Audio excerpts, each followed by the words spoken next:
en esta arista está intersectándose a 1/4 del tamaño total de la arista, en esta vertical a 1/4 también, y en esta horizontal a la mitad. Ahí tenemos entonces este plano. Y quisiéramos saber los índices de Miller de ese plano, ¿no? Que tiene, por la visión que tenemos, lo podemos visualizar perfectamente. Solamente vamos a aprovechar las coordenadas. Entonces, vamos, ¿no? La misma metodología del día de ayer. Definimos, en nuestro caso, definimos entonces, voy a hacer con negro, definimos 3 puntos. Este va a ser nuestro punto A, nuestro punto B y nuestro punto C. Y a partir de eso, simplemente vamos a construir primeramente, o vamos a determinar primeramente las coordenadas de los 3 puntos que hemos definido, A, B y C. Las coordenadas entonces del punto A, siempre en función del sistema de referencia que ya tenemos, ¿no? Si este lo designamos como I, este sería nuestro J, y este sería nuestro eje K. Bueno, entonces en función de esas referencias, de ese sistema de referencia, podemos ver que el punto A, en la coordenada I está en 0, ¿no? Está en esta cara del plano KJ. Entonces, la coordenada I de la A es 0. En el eje J, estoy en la mitad, en medio. Y en el eje K, el punto este A está en 1, ¿no? Sería la retícula. Bien. El punto B, ¿alguien podría ayudarme y decirme a qué distancia del origen en la dirección Y está este punto B? Podría ser aprovechado por el micrófono. ¿Alguien podría ayudarme, por favor? ¿Qué coordenada sería esa? ¿Alguien podría colaborarme? ¿Cuánto es esta distancia? ¿Cuánto sería hasta el punto B? 3/4. Bueno, hay timidez en las filas. 3/4. Por no decir no me importismo. Pero entonces, muchas gracias por la ayuda. 3/4, ¿verdad? Si este lado es 1/4, este otro lado va a ser 3/4. Qué gentil ha sido. Gracias por la ayuda. Estaba trancado y ahora puedo seguir. Bien, 3/4. Y necesito entonces la coordenada J. Miren, en esta cara, en J, entonces tengo la unidad, ¿no? Como coordenada. Aquí puse A y en el fondo es 1, ¿no? Y finalmente, entonces, tengo que ver cuánto tiene de valor esta coordenada B en la dirección K. Y estoy ubicado en esta cara superior, que es entonces cuando K vale la unidad también, ¿no? Que sería 1. Muy fácil. Vamos al punto C. El punto C en I también está en 0. En J está en 1. Y en K está en 1/4. Entonces tengo las 3 coordenadas de lo que sería mi sistema, mis 3 puntos que son, ¿no? Fronteras de mi plano definido en esta celda unitaria de ejemplo. Fue fácil eso.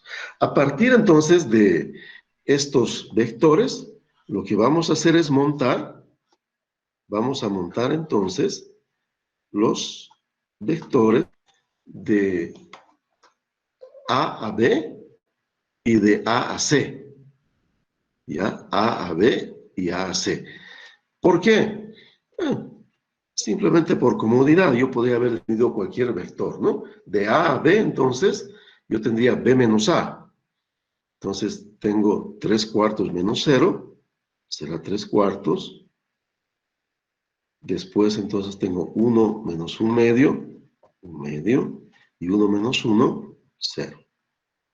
El vector AC sería entonces definido por C menos A, tendría 0 menos 0, 0, 1 menos medio, y un cuarto menos 1, menos 3 cuartos. Ahora sí, como ustedes están más frescos, ¿no?, en aritmética que mi persona, me gustaría que por favor me den una manito. Aquí no se está viendo mucho, ¿no? Es porque está aquí. Voy a poner entonces un poco más resaltado para que podamos ver ahí el 3 cuartos. Si lo muevo un poquitín.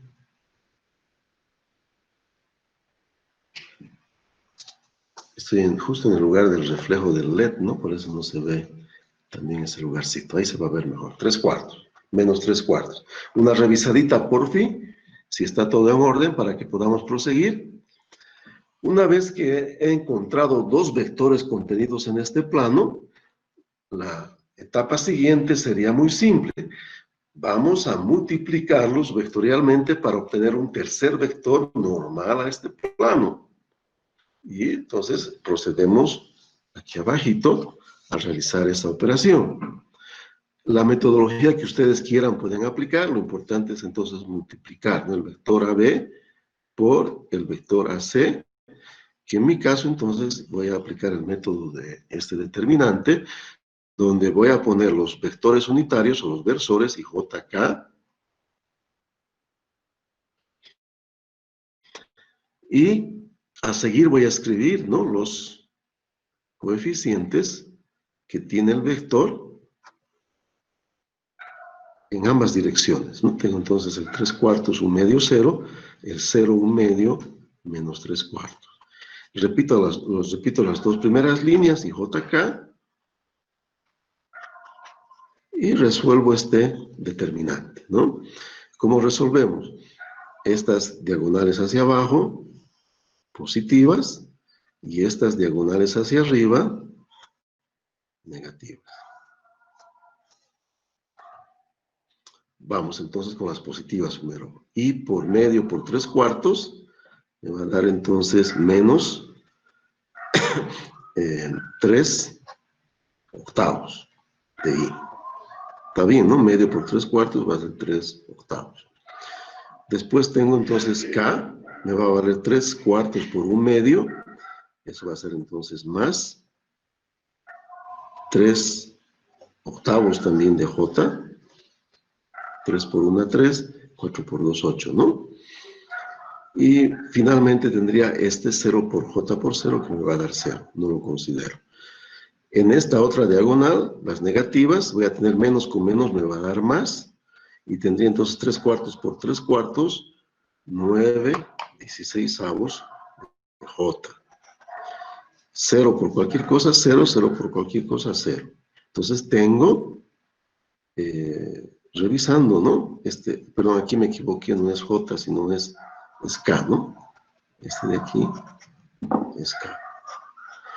Reordeno y me quedaría entonces, ¿no? Este vector normal me ha quedado como 3 octavos de I, más 9 16avos de J, y finalmente entonces tendría más 3 octavos de K. Si alguien tendría la gentileza de verificar si está correcta la parte algebraica, algún errorcillo que hayan visto por ahí. Bien, entonces sabemos que este es un vector normal al plano que estoy buscando. En consecuencia, los índices van a ser entonces, ¿no?, los del vector, solamente que escrito entre paréntesis. Separador espacios vacíos, negativo encima de los índices de Miller. La única cosa que no está correcta en este caso, ahora sería la escritura, porque aquí hay fracciones. Establecer las fracciones multiplicando entonces por el mínimo común divisor, que en este caso es 16. Multiplico entonces 16 por 3 octavos, me va a dar entonces 6, ¿no? Negativo, 9, y aquí otra vez me va a dar entonces 2 por 3 también va a ser 6. Estos entonces serían los índices de Miller de este plano, ¿no?, la representación en el ejemplo que tenemos en este momento. Bien, más que la parte de matemáticas y de álgebra, me gustaría que ustedes se pronuncien ahora si es que tienen alguna duda del procedimiento. El procedimiento fue relativamente sencillo. Hemos entonces definido dos vectores, contenidos en el plano. Los hemos multiplicado vectorialmente, hemos obtenido un vector normal y los coeficientes de ese vector son los índices de Miller de mi plano, que estaba buscando encontrar sus índices de Miller. ¿Qué pasa si yo tomo otros vectores, otra orientación? En vez de el vector AB por AC, multiplico AC por AB, no va a haber mucha diferencia, solamente voy a encontrar los mismos índices de Miller, tal vez en otras posiciones o con otras señales, ¿no? Otras direcciones, pero siempre son de la misma familia, son de la misma familia de planos. Con esa recordada, entonces una vez más, tengan la gentileza de pronunciarse, ¿no? Si es que hay alguna duda. Alguna duda, puede ser por el chat también, ¿no? No habría ningún inconveniente.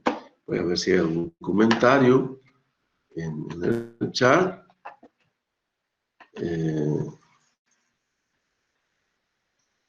¿Hay algún error en 3/4? ¿Encontraron algún error? Ah, es la coordenada que yo había pedido, que gentilmente me han ayudado a destrancarme. Muchísimas gracias. 3/4, entonces era esa coordenada.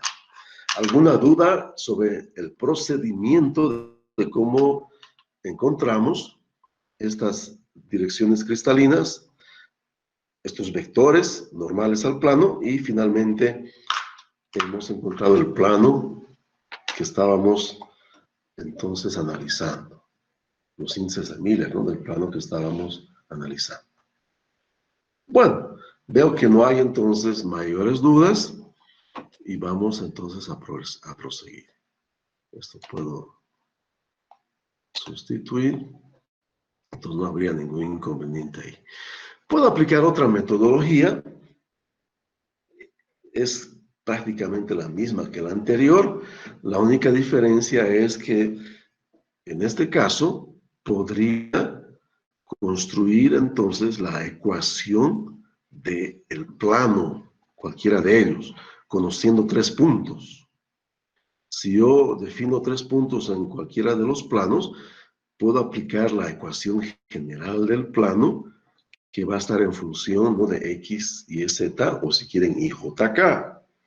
Pero tengo que conocer 3 puntos. Resuelvo este determinante, la variable X menos la coordenada X1, la variable Y menos la coordenada Y1, y la variable Z menos la coordenada Z1. Y aquí hago el montaje de las diferencias, ¿no? X2 menos X1, X3 menos X1, y similar entonces en las otras posiciones del determinante. Resuelvo el determinante, igualo a 0 ese determinante y tengo la ecuación del plano. Bueno, pero no me interesaba la ecuación del plano, me interesaba a mí encontrar los índices de Miller. ¿Cómo procedemos en ese caso? Simplemente igualamos a 0. Recuerden que cuando yo estoy buscando, ¿no?, una intersección, estoy buscando, por decir, la intersección de este plano con mi eje Y. ¿Qué significa eso? Igualar a 0 la variable K, igualar a 0 la variable J, y tendría la intersección del plano con la dirección Y. Entonces hacemos lo mismo, ¿no? Vamos cerrando de a 2 las variables, 0x, 0y, encuentro z, 0x, 0z, encuentro y, 0y y 0z y encuentro x, ¿no? De esa manera, entonces, encontramos las 3 intersecciones, tomamos los inversos a esas intersecciones y tendríamos los índices de Miller de la misma manera. La metodología, a mi modo de ver, es un poquito más larga, pero igual nos va a llevar al resultado esperado. Encontrar los índices de Miller de sus planos que tienen inclinación espacial donde no podíamos ver, ¿no?, con facilidad las intersecciones, extendiendo el plano de una manera simétrica, ¿no?, una figura en perspectiva, no siempre es muy precisa. Bien, con eso entonces terminaríamos este tema de planos en cristales cúbicos. Planos en cristales cúbicos, con eso estaría agotado el tema. Y pasaríamos, si es que no hay mayores consultas, pasaríamos entonces a analizar otro tipo de cristales que también son de nuestro interés. ¿Hay alguna duda? No. Entonces, seguimos adelante. Bien, también en los materiales que a veces usamos en nuestros proyectos de ingeniería, se nos presentan metales que forman otro tipo de celda unitaria que no es cúbica. La más común, la más difundida, la más frecuente y en los materiales más importantes que usamos en tecnología mecánica, realmente son cristales cúbicos. Un pequeño listado, ¿no? El cobre, el plomo, la plata, el oro, el hierro, que es tan importante para la tecnología de los aceros, el molibdeno, el vanadio, son cristales cúbicos. Pero hay algunos metales que también usamos en tecnología mecánica que en menor proporción que la otra familia de cristales cúbicos, que se organizan en cristales hexagonales. Por ese motivo es necesario que también estudiemos los cristales hexagonales para poder entender mejor a este tipo de cristales. Y la primera cosa que hay que analizar es, miren, que cuando yo analizo un cristal, voy a usar aquí un rayadorcito, cuando yo analizo una celda unitaria de este tipo de cristal hexagonal, no es suficiente con determinar una sola magnitud para explicar el comportamiento de la organización cristalina. ¿Se acuerdan que en el caso de cristales cúbicos bastaba que yo defina lo que era la retícula de la red cristalina y con eso entonces entendía todo el comportamiento del cristal y podía analizarlo, ¿no?, de cabo a rabo? Aquí no es suficiente entonces determinar solamente la magnitud de la retícula, porque el cristal no es simétrico con el cúbico, no tiene esa simetría con el cúbico. Entonces, lo que se hace es, miren, en este tipo de cristal, es tener dos caras, la basal y la superior, entonces modeladas de tal manera que hay un átomo acomodado en cada uno de los 6 vértices que tendría entonces una figura hexagonal. Recordemos que el ángulo de una figura hexagonal, ¿no?, el ángulo interior de una figura hexagonal es de 120 grados. En una vuelta me daría entonces 360, ¿verdad? Entonces aquí tendría 120 grados. Entonces la cara inferior y la cara superior de la celda hexagonal tienen entonces esta figura. Y una de las propiedades de esta figura, que es tan simple, voy a mostrar esto en esquema, aquí vamos a poder percibir mejor. Entonces, miren, la distancia que existe del centro de la cara hexagonal hasta cualquiera de los vértices, de los 6 vértices del prisma hexagonal, es lo que vamos a definir entonces como el tamaño o la dimensión característica que hemos definido como retícula. La retícula, entonces, entre comillas, ¿no?, es igual al radio del hexágono, del centro hasta uno de los vértices. Bien, y una de las propiedades que tiene el hexágono es de que si yo, entonces, uno el vértice vecino con el centro, estoy formando un triángulo de lados iguales. O sea, aquí hay ángulos de 60 grados. Ángulo equilátero, ¿no? Sería, o triángulo equilátero, ¿verdad? Y eso, entonces, me define algo importante. Quiere decir que los lados de mi celda unitaria hexagonal también tienen el tamaño de la retícula. Tanto el radio como entonces el lado tienen el tamaño de la retícula. perfecto, ¿no? Eso nos va a ayudar muchísimo a entender la simetría del cristal. Entonces, en este esqueleto está más fácil de percibir cómo se acomodan los átomos. Primeramente, habíamos mencionado que hay un átomo acomodado en cada uno de los 6 vértices de la cara hexagonal de la base, y hay también 6 átomos acomodados en cada uno de los 6 vértices de la cara superior hexagonal de la celda unitaria. Y lo que define este tamaño, el lado del hexágono o el radio del hexágono, tanto basal como superior, es el tamaño de la retícula. Muy fácil de poder comprender. Adicionalmente a esto, miren, esto es solamente una simplificación del modelo para poder captar mejor. Existen dentro de la celda unitaria 3 átomos enteritos, ¿cierto? Equivalentemente, existen en el medio, entonces 3 átomos enteritos. Bueno, pero aquí yo noto en este esquema de la celda unitaria la primera cosa importante. Miren, hay una distancia entre el átomo que está en la base, en uno de los vértices, hasta su equivalente en el vértice superior. Hay una distancia que es diferente a la retícula. Esta distancia la vamos a designar con la letra C, minúscula normalmente. ¿Ok? Bien, entonces para poder estudiar y definir una celda unitaria hexagonal, ya no es suficiente solamente conocer la retícula. Es necesario también entonces conocer la altura que tendría la celda unitaria. Esta altura de la celda unitaria del elemento químico que se está organizando en este tipo de cristales hexagonales. Entonces necesito 2 parámetros de red para definir una red de estructura hexagonal, y en estos casos hexagonal compacta, porque tenemos estos 3 átomos, ¿no?, dentro de la celda unitaria hexagonal. Claro, bien diferente al caso de nuestras celdas unitarias cúbicas, donde A era más que suficiente. En este caso necesitamos también entonces conseguir el tamaño, ¿no?, de la altura de la celda unitaria hexagonal. Necesito conocer, ¿no?, esas 2 variables, ¿no?, esos 2 parámetros de red cristalina. Bien, tengo 2 opciones.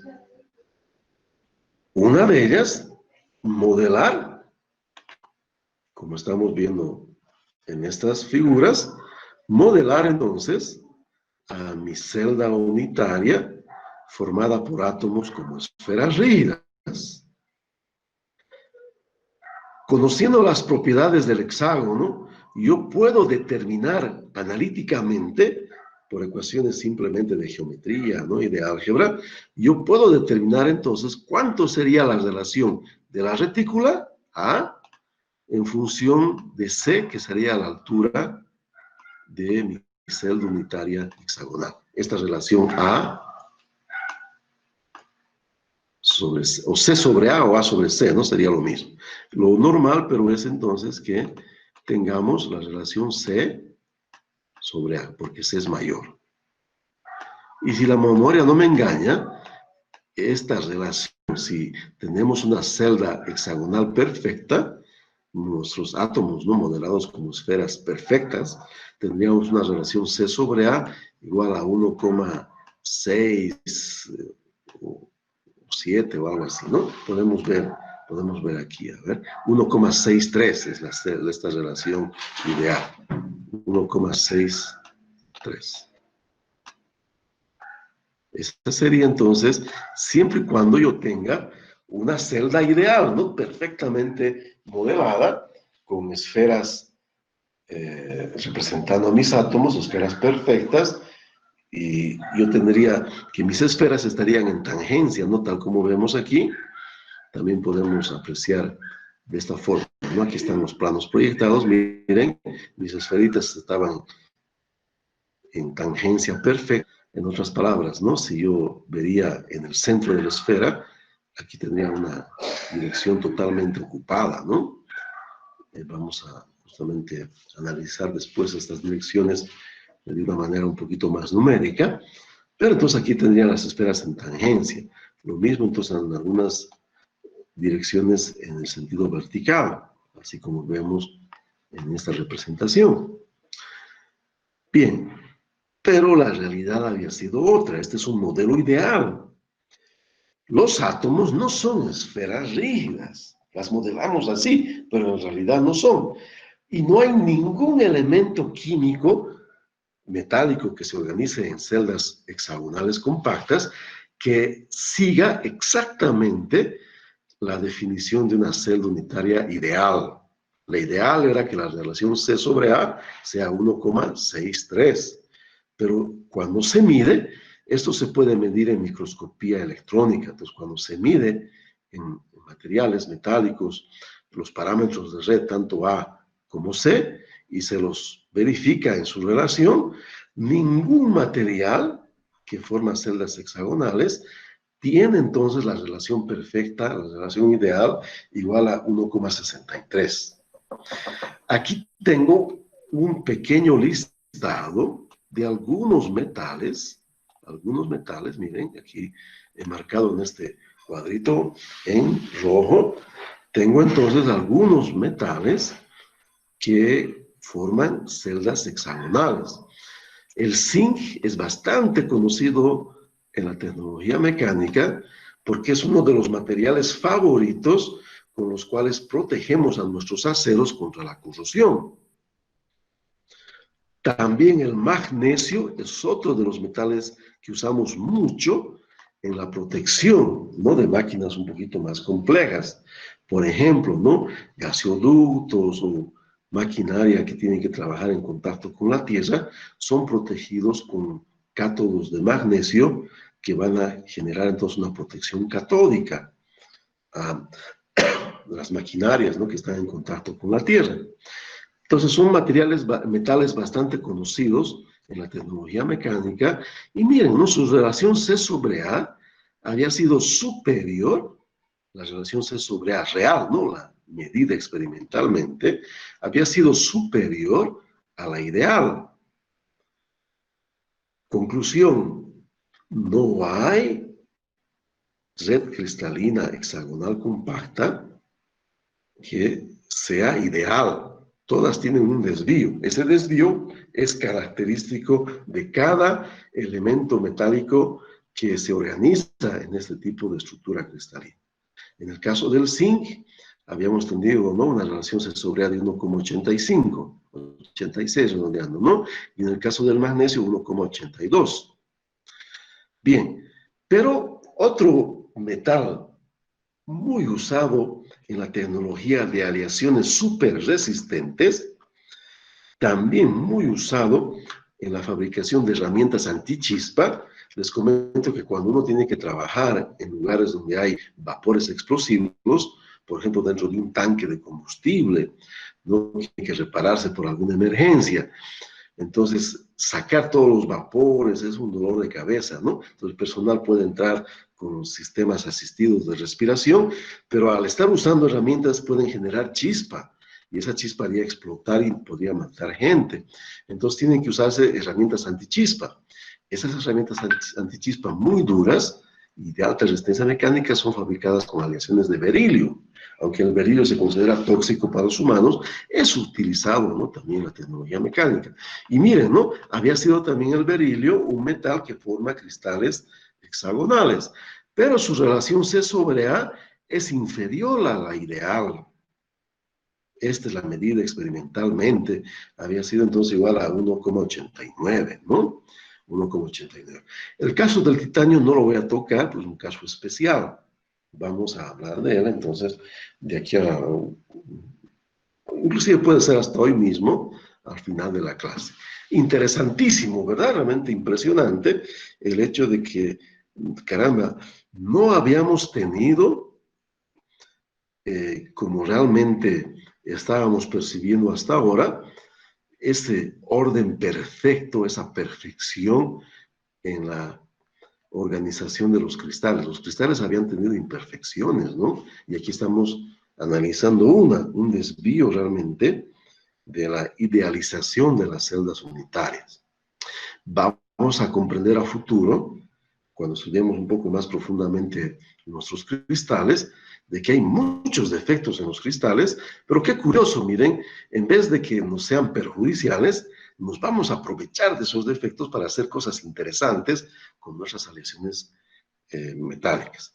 Yo siempre acostumbro a decir que interesante, la naturaleza es imperfecta en su perfección, pero esas imperfecciones a nosotros nos ayudan porque nos vamos a aprovechar muy bien en la ingeniería para hacer cosas interesantes con las imperfecciones que hay en los cristales. Pero lo importante ahora es entender este tipo de organizaciones y, como ejemplo, conseguir entonces visualizar cómo es la organización de estos cristales y cuáles son, ¿no? Parecidos al ideal y cuáles son más desviados al ideal. Aquí vemos entonces que el zinc y el magnesio, mucho más el cadmio, ¿no? Están bastante desviados del ideal. El berilio y el titanio están un poquito más próximos del ideal, aunque su relación C sobre A es inferior a este ideal. Bien, cosas también importantes que hemos estudiado de los cristales cúbicos, que tenemos que estudiar también de los cristales hexagonales, aunque no lo vamos a hacer con tanta profundidad como lo hemos hecho con los cristales cúbicos. Son entonces algunas de las propiedades que presentarían estos cristales, ¿no? ¿Qué propiedades? Entonces hay algunas que son importantes.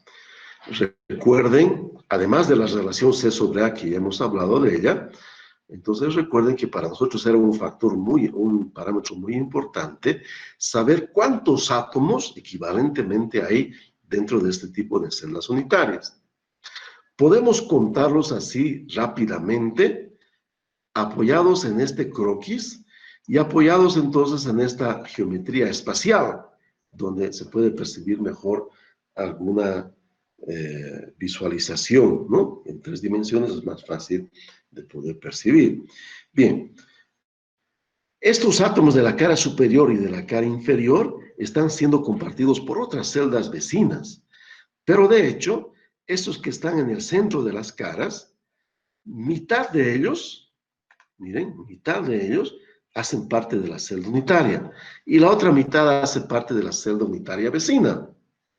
O sea, en la cara, estos centrados en la cara, mitad pertenece a la celda y mitad de abajo pertenece a la celda. Aquí habría uno.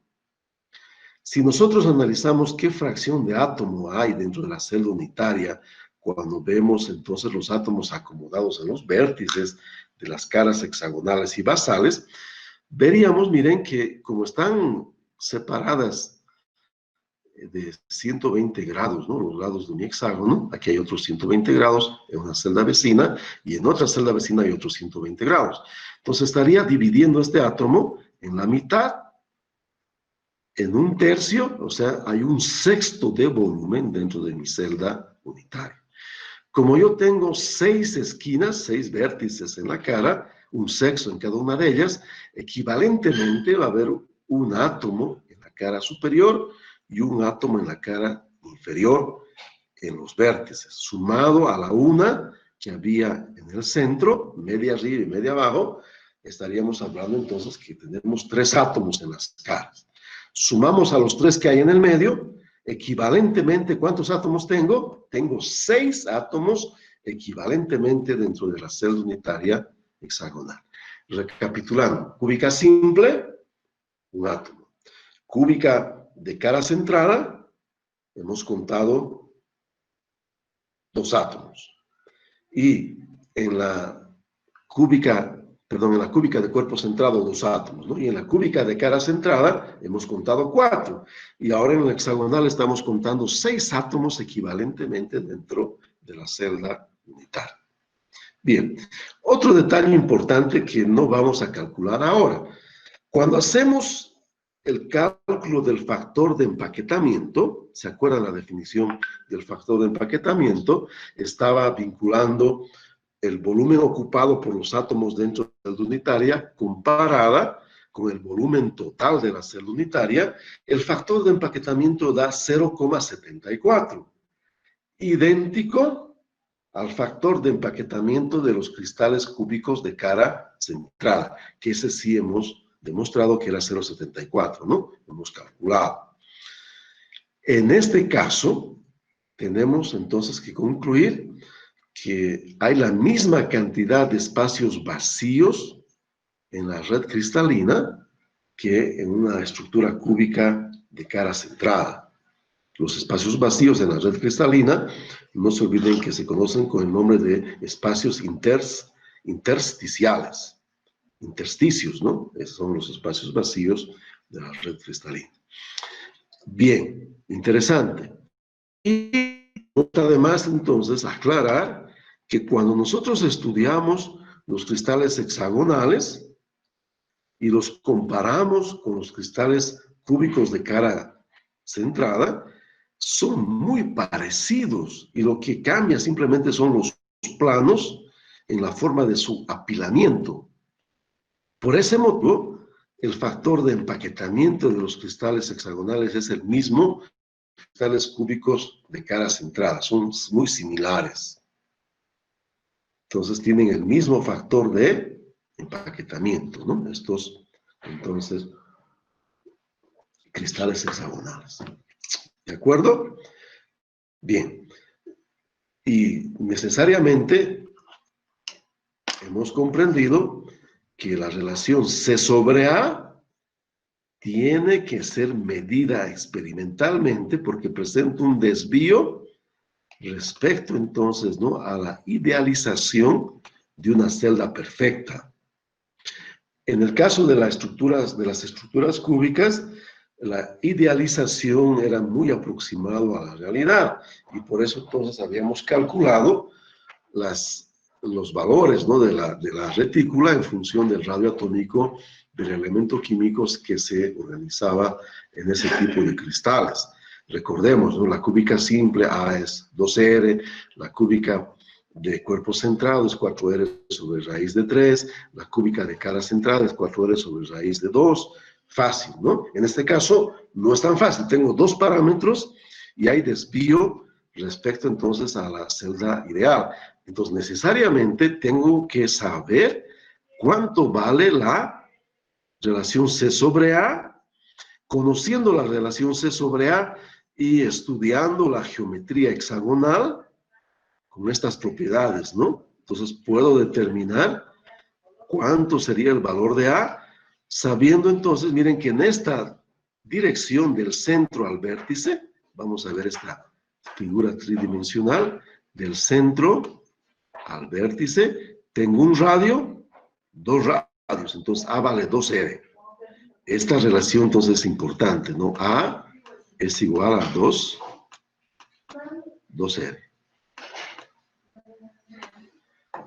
Y si me informan la relación C sobre A real de mi material, entonces con eso puedo encontrar C. Sabiendo que R es una propiedad intrínseca del átomo y la puedo encontrar en la tabla de elementos químicos o en cualquier información que sistematice, ¿no?, las propiedades de los elementos químicos o de los metales. Bien, entonces, conocida la estructura cristalina, me gustaría entonces pasarles un poquito la voz para ver si queda alguna duda o alguna curiosidad respecto a este tipo de organización cristalina tan peculiar, ¿no?, que sería los cristales hexagonales compactos. Y que nuestro interés en ellos nace de que tenemos, ¿no?, metales que usamos bastante en tecnología mecánica. ¿Quién hubiera pensado que el berilio, ¿no?, pueda ser usado en herramientas para trabajar el acero, pero con la propiedad que estas herramientas no generan chispa? Cuando era muchacho, ¿no?, iba a hacer el jardín, le metíamos picota, ¿no? Y han debido ver ustedes alguna vez también, que cuando uno con un metal choca, ¿no?, una piedra, saltan chispas. Esas chispas son peligrosísimas, ¿no? No se puede entonces usar en lugares donde el LEL, ¿no? El LEL es el nivel de explosividad de la atmósfera, el LEL es un poquito alto, no se puede entonces usar herramientas tradicionales que generan chispa, tiene que usarse estas herramientas de aleaciones de berilio, ¿no? Que son de altísima resistencia mecánica, son muy caras, pero esa es la dificultad. Pero también no hay otra, ¿no? O sí tenemos que usar ese tipo de herramientas.